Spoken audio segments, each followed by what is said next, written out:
Indian team ஒரு காலத்தில் batters எல்லாம் நல்லா விளையாடுவாங்க. எந்த ஊராக இருந்தாலும் நல்லா விளையாடுவாங்க. ஆனால் பவுலர்ஸால் 20 விக்கெட் எடுக்க முடியாது. அதனால் இந்தியா டெஸ்ட் மேட்ச் தோற்றுரும் ஓவர்சீஸில். ஆனால் ஒரு காலம் அப்படியே மாறிச்சு. ஒரு பவுலர்ஸும் நல்லா போட ஆரம்பித்தாங்க, பேட்டர்ஸும் நல்லா விளையாட ஆரம்பித்தாங்க. இந்தியா ஜெயிக்க ஆரம்பிச்சது விராட் கோலி கிட்ட. அதுக்கடுத்து அப்படியே கொஞ்சம் கொஞ்சமாக பேட்டர்ஸ் பெர்ஃபார்மன்ஸை ரொம்ப கம்மி பண்ண, பவுலர்ஸ் மட்டும் ஆடி கொடுத்து இந்தியாவை ஜெயிக்க வச்சுட்டு இருந்தாங்க. முக்கியமாக 1-2 பேட்டர்ஸ் மட்டும் ஆடுவாங்க. அந்த 1-2 பேட்டர்ஸை வச்சு இந்தியா சீரீஸே ஜெயிச்சிருக்கு.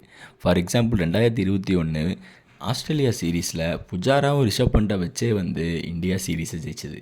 அப்படி இருக்கும்போது இந்த வருஷம் பார்டர் கவாஸ்கர் ட்ராஃபியில் இந்தியாவில் புஜாரா இல்லை. அப்படி இருக்கும்போது இந்தியன்ஸ் எப்படி ஆடுவாங்கன்னு எதிர்பார்த்தப்ப ஆடின 4 இன்னிங்ஸில் வெறும் ஒரு இன்னிங்ஸில் மட்டும்தான் 400 ரன் அடித்தாங்க. மற்ற 3 இன்னிங்ஸ்லேயுமே 150 ரன் தான் அடித்தாங்க. இந்தியாவை பொறுத்த வரைக்கும் யாரோ ஒருத்தர் புஜாரா மாதிரி நின்று 200 பால் ஆடணும். அப்போ தான் இந்தியாவால் ஒரு டீசெண்டான ஸ்கோர் அடிக்க முடியும்.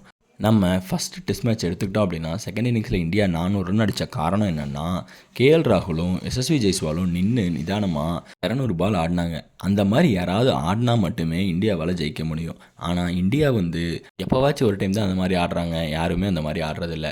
முக்கியமாக இந்தியன் டீமோட form. Yashasvi Jaiswal first tour ஆடுறாரு. கேஎல் ராகுல் எப்போ ஆடுவாருன்னு அவருக்கே தெரியாது. கில்லு ஹாட் அண்ட் கோல்டாக தான் இருக்கார். விராட் கோலி 10 மேட்ச்சுக்கு ஒருக்கா 50 அடிப்பார். 20 மேட்ச்சுக்கு ஒருக்கா, 25 மேட்ச்சுக்கு ஒருக்கா செஞ்சுரி அடிப்பார். ரோஹித் சர்மா டெஸ்ட் மேட்ச்சில் சுத்தமாக ஆடுறதில்ல. கேப்டன்சி ரொம்ப மோசமாக இருக்குது. இப்படிப்பட்ட டீமை வச்சு இந்தியா எப்படி பேட்டிங்கில் ஆடி ஜெயிக்க போகிறாங்கங்கிறது யாருக்குமே புரியலை. நல்லா ஆடின டொமஸ்டிக் பேட்ஸ்மேனுக்கும் சான்ஸ் தர மாட்டேங்கிறாங்க. கண்டினியூவாக ஃபெயில் ஆகிற பேட்ஸ்மேனுக்கு கண்டினியூவாக சான்ஸ் தராங்க. இப்படியெல்லாம் இருந்தால் கண்டிப்பாக இந்தியாவால் ஜெயிக்க முடியாது.